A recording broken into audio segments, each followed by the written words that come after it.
সকাল সকাল উঠে গেলাম, উঠে নিচে ফ্রেশ হয়ে গেছি, মেয়ে আমার ঘুমোচ্ছে, ওকে টিউশন নিয়ে যেতে হবে।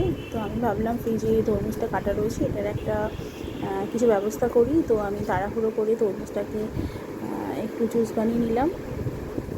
আর আমি এসে মামানকে টিউশনে ছেড়ে এসে ওটা আমি খাবো। আর মামানের পছন্দের কালো চানা সঙ্গে আলু দিয়ে, যেটাকে আমরা ছোলা বলি, ওটার সঙ্গে লুচি খেতেও খুব পছন্দ করে। ও বলেছে আজকে টিফিনে আমাকে লুচি আর ছোলার তরকারি দেবে, তো সেটা আমি সকাল সকাল ব্রেকফাস্টে বানিয়ে নিলাম। আর খুব কম তেলে আমি লুচিগুলো বানিয়েছি, কারণ যেহেতু লুচিটা আমি খাবো না, ও একাই খাবে, এক গাদা তেল দিয়ে সেই তেলটা দিয়ে পরে আমার রান্না করতে একদম ভালো লাগে না।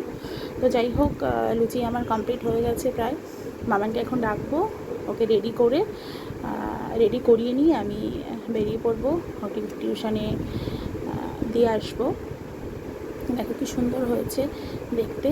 সকাল সকাল বাকি কাজ আমি মামানকে ছেড়ে দিয়ে এসেই করবো। টাটা।